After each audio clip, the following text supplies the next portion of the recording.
Hi guys, and welcome to a new video. Today I'm gonna have a look at a requested device from you guys, and that is the original XA1 from last year, from 2017, and like the L1 that I previewed previously, it also has come down in price significantly, thus making it a very interesting option. I think I've seen it at Best Buy in the US and most of the other stores across Europe. And this device is very interesting. One of my cousins has been using it and he's very pleased with it. And today I'm going to show you some of the, or most of its quirks and features, and why you should probably consider it. Let's get into it.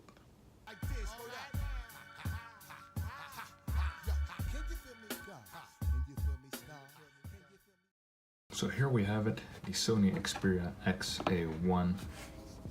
And this is just a normal version. On my channel I've already featured the XA1 Plus, which is its plus-sized brother.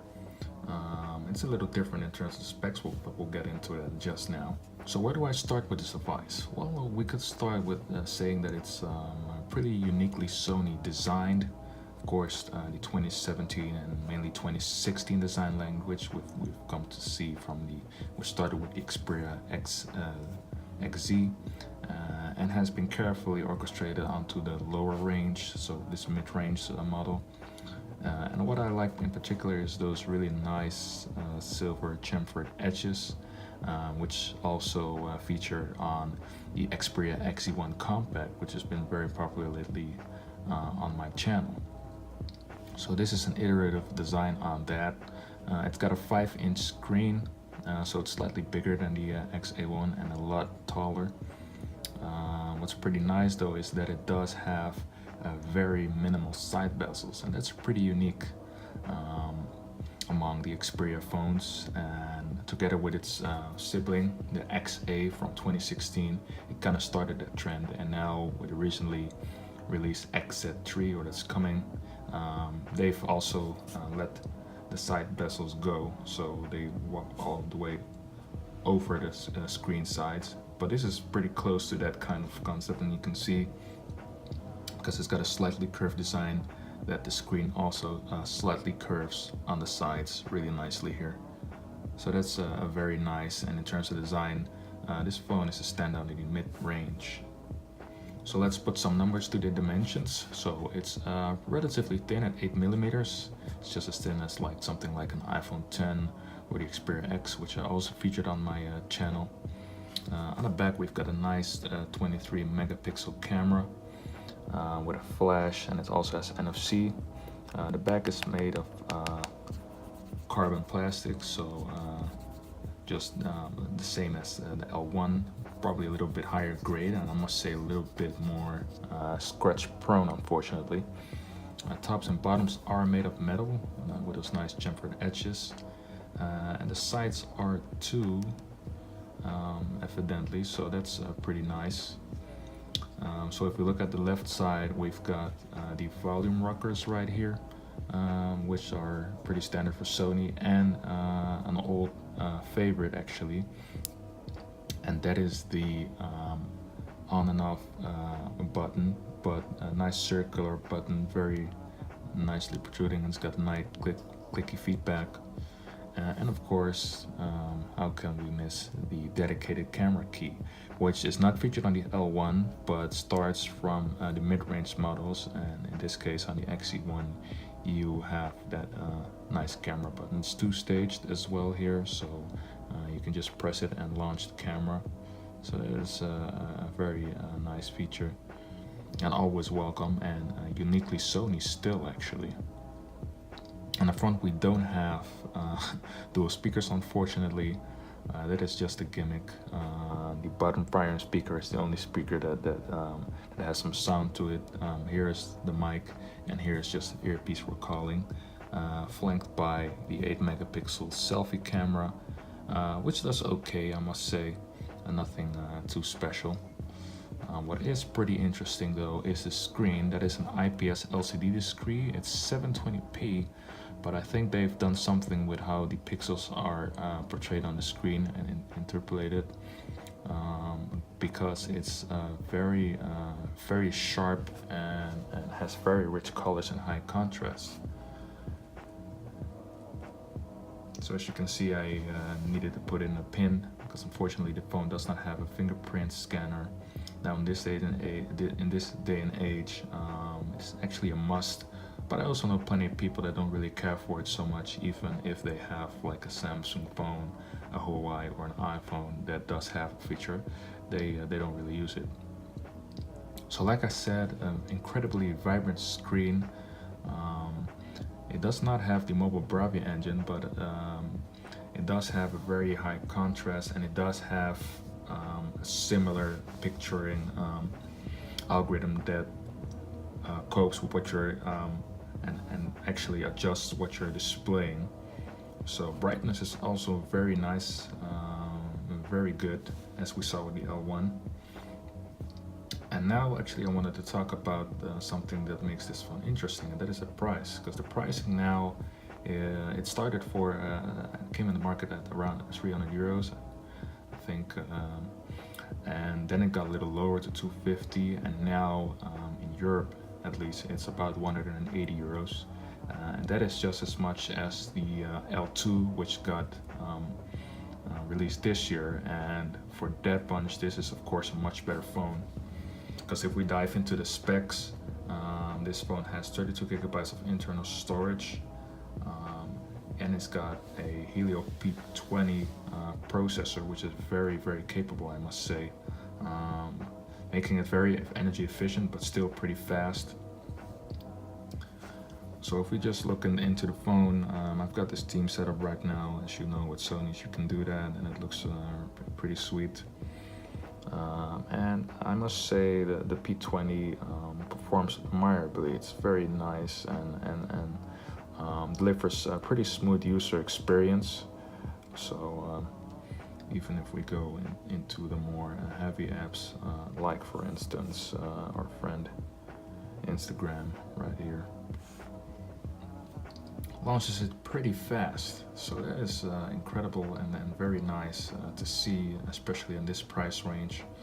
So if we switch, you can see that it happens relatively fast, like it's some kind of higher end phone.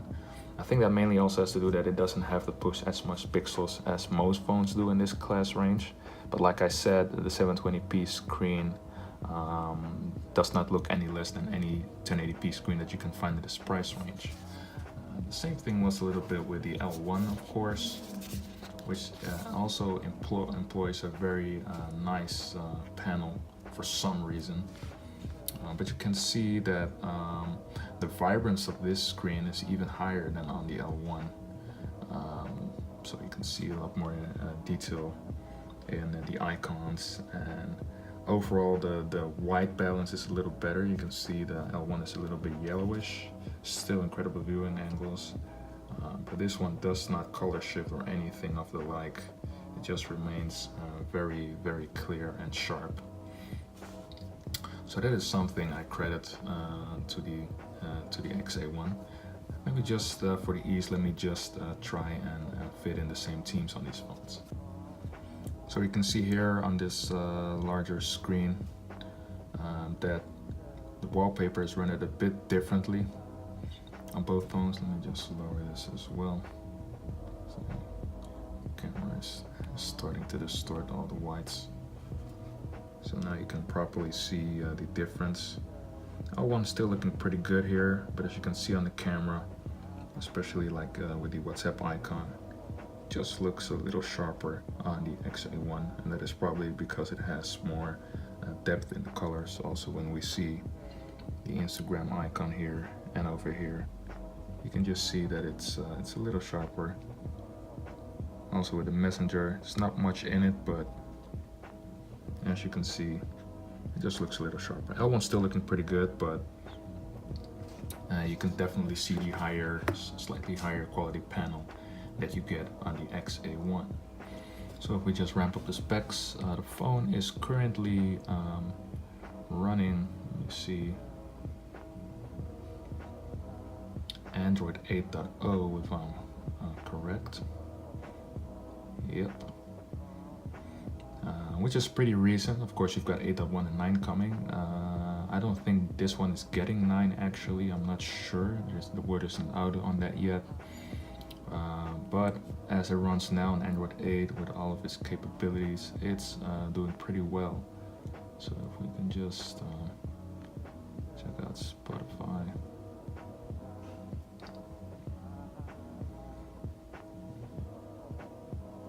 Thanks.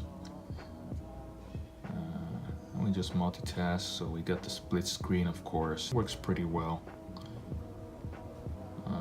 Phone is more than capable of doing these heavy tasks that are enabled via multitasking. So that is indeed a very nice thing that it does. So like I said, this phone is running on Android, of course, and with this, it's the Android 8 iteration. I don't know if that's a final update that this phone will get, obviously, because it's almost 2 years old now, but it's probably gonna keep getting security patches. And what matters with Android the most is actually how well it runs on the current software, because things like Google Now and Google Assistant, they get carried over. So you see here, Google Assistant hasn't been activated on this phone, but as a Google phone, it does get the latest Google Assistant. So I think it was called something else in Android 7, I'm not really sure. But now this shortcut, so holding down the home button, has been transformed into Google Assistant. It's pretty nice, and I think it's something all phones starting from Android Nougat on Android will get pushed to the firmwares. So that's pretty nice in terms of that, because of course we know iOS is very capable and the best OS, mobile OS, when it comes to updating their devices up to almost 5 years. But as we've also seen, a new update doesn't always equate to a better user experience, which is the sole purpose of updates, next to offering more security for the users. So in that sense, it's all about optimization, and in that sense, as you have seen in this channel, even with the cheapest phone, Sony is pretty good at optimizing the user experience, no matter how low cost the hardware is. So Helio P20 processor backed by 3 GB of RAM in total. Multitasking is very nice. Battery life is also pretty good. It's got a 2300 milliamp hour battery, and my cousin has given me some feedback on it that the battery life has improved with Android 8.0. That is also very nice that Sony works on these things, even on the mid-range phones. So if we check out the camera real quick, there's nothing really notable different than with other Xperia phones. So of course you've got the multiple camera apps that you can install, even though it's a little bit more, it's a little less easy to do on this firmware. We've got video, and video is I think up to 1080p. Yeah, so it's got full HD resolution at 30 frames per second. It does actually capture HDR video, which I think is it's also capable on full HD, 30 frames per second. So that's pretty nice. Naturally, it has object tracking and steady shots, so it does have image stabilization, even though it's electronic. But as with previous phones, it's been proven that that is actually pretty adequate and delivers pretty nice results for videos.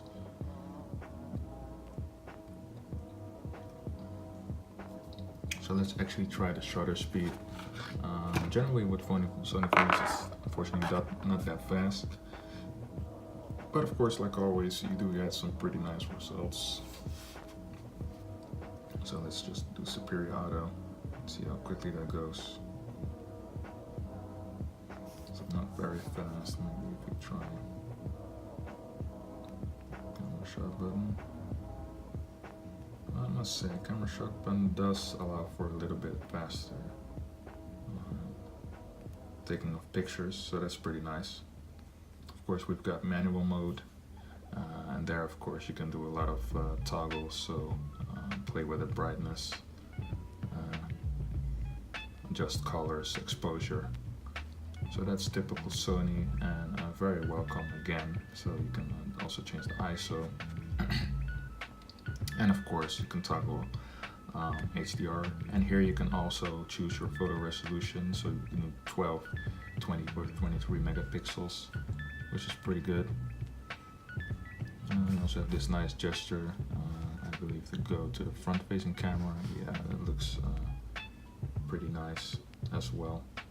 So on the front facing camera we have 8 megapixels. Just get the option here. Yep. So it's pretty standard. I do have to say that the sides seem to be a little less sensitive sometimes. I don't know if it's the case with every app, but sometimes it does seem like you need to press a little harder really on the sides to get the side buttons to work. Doesn't seem to be for the yeah, especially the top row here, you really need to press on the side. So that's I've heard stories about this, but it's not as bad, but it's certainly not ideal. And yeah, as much as the overall good impressions of the phone a little bit, I must say. Something like the L1, which also has let's say pretty slim side bezels, does not suffer in this regard. But I have seen things with Samsung's happen as well, with accidental side presses. So overall, it's not a really big issue on the XA1, but it is something you might notice in some applications more than others.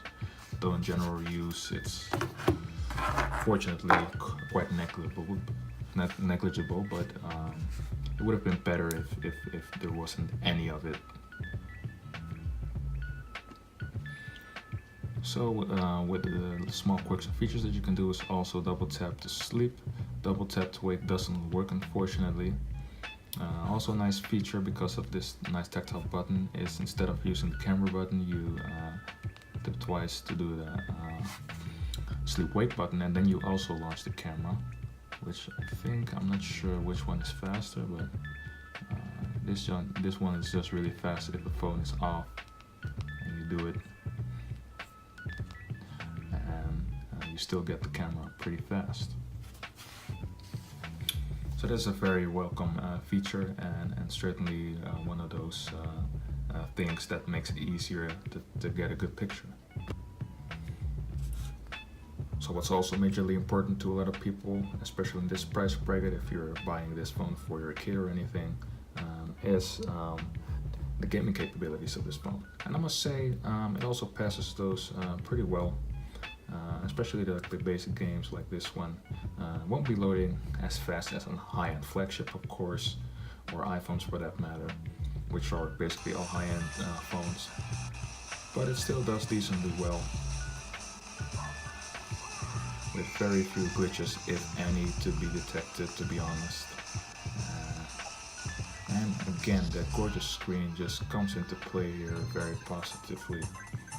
Also, touch response is very well executed, because that is something that slower phones suffer from usually, and that just make games like these, especially the action games, nearly unplayable.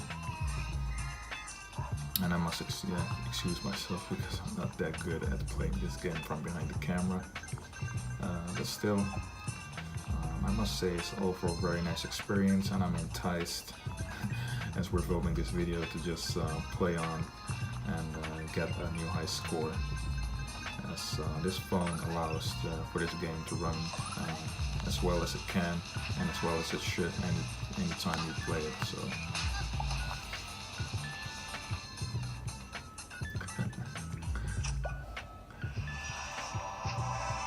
yeah.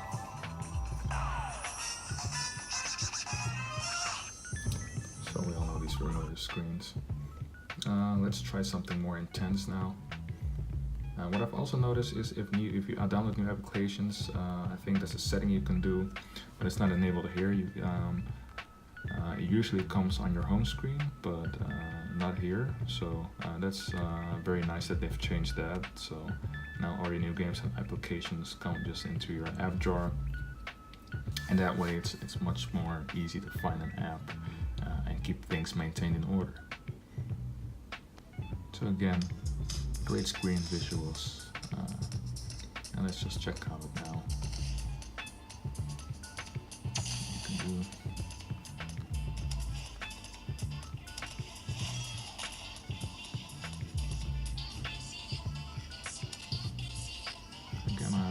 the tap on the edges of the screen isn't as sensitive as I would like it to be, but with such big buttons in most games, let me just try it.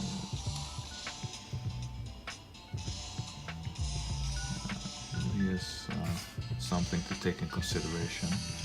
Not that you'll really notice it much.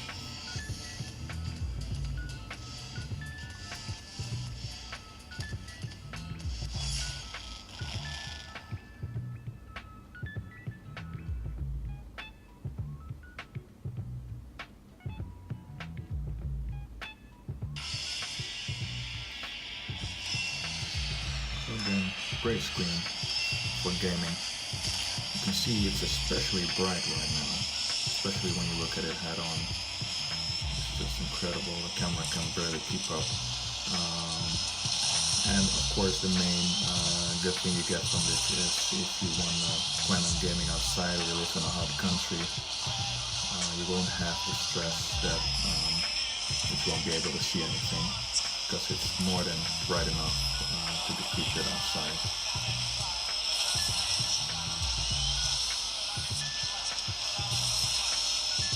Also the sound is pretty good if you don't block it up with your fingers, so kind of do miss those, how do you call it, those stereo speakers that you usually get on Sony phones and on the Pixels nowadays. It's not a game deal breaker, and certainly for a budget phone. It's not to be expected that it even has stereo speakers included.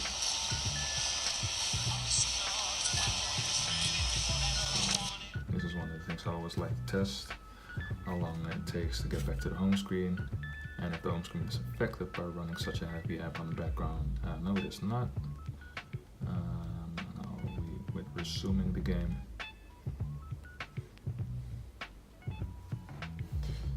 Pretty much instant actually, which is quite a feat for such a budget device. Very nice, so I can definitely recommend this phone for gaming, even if you want heavy games. Of course, there's a lot of kids nowadays and people that play Fortnite. Fortunately, for Fortnite you are going to have to get some better specs, and I'll probably make a separate video of that, as it's pretty controversial between iOS and Android even, what phones can play the game and what phones can't. And of course for you guys as parents, or if you're buying it for somebody else, the thing that matters is the price and what you get for the price, and if you can rock that game, if that's a demand, if you need to run that game on your phone. If you don't, then this is like a very nice gaming phone. If you do though, you might have to put in some extra cash, as this phone will play most of the high-end games. PUBG, I'm not really sure, but let me know in the comments if you guys want any answers to that, or a separate video on that where we just check that out. It's also a pretty interesting question that I keep getting is if something like an iPhone in the price bracket is a better option. So in this case you would have to consider an iPhone 6, which is in my opinion a reasonable phone, but just has become very slow, and we will have to see whether that remains with the new iOS 12 update, which promises a little bit better performance. But especially in terms of screen and stuff like that, they're pretty equal. Both come with a base of 32 gigabytes. This one, of course, if I haven't mentioned it, does have expandable storage. So if we just go in here, we've got the SIM card, which just fell off unfortunately, causing the phone to restart. and around here we do have the SD card slot. So that's a pretty interesting choice for most people. Usually it doesn't even come down to preference for Android or iOS. It's just usually the price and what you get for the price. So something as simple like opening Facebook, we could check out real quick. And we can just see that it's just a lot quicker on this mid-range Android phone than it is on an iPhone like this. Another interesting contender, of course, is iPhone SE, which I also have in my care for now.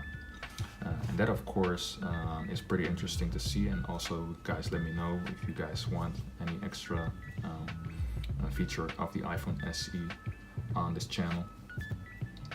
But that, of course, is slightly higher end and is easily almost 2 times as expensive as this thing is.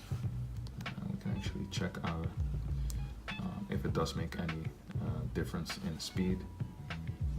And you see it's nearly identical with most launching of the apps. So let me know if you guys want to have some extra info on the SE. But of course, let's get back to the start of the show, and that is the Xperia XA1. So my conclusion on this phone, should you get it or not? If you're looking for a mid-range phone and you don't mind the lack of a fingerprint scanner, at this price right now, it's absolutely one of the must-buys. It's just very capable, it's fast, it has a good battery life, it has good looks. Of course, taste could differ, but it looks pretty unique, very angular. And what I like always is the attention to detail on Sony's designs. And especially for a mid-range phone, that is not really a luxury, because most brands don't really do that. They look generic, but this one is recognizable as an Xperia phone, but also recognizable as a classy phone, I must say. So this has been it for me. And guys, let me know if you guys want some extra footage on this phone, as I can get my hands on it occasionally if I need it. I'm probably planning to next week do an in-depth review on this bigger brother as well, and something that inevitably is going to come up, comparison between the XA1 and X1 Plus. If you guys want that, again, comments or your friends, and let me know. If you enjoyed this video, please give it a like and subscribe for more. And also in the comments if you have any other ideas or phones that you would like to see on the channel, because I'm gonna look into that again in these coming weeks. Just let me know in the comments. I'll see you guys in my next video, and see you next time.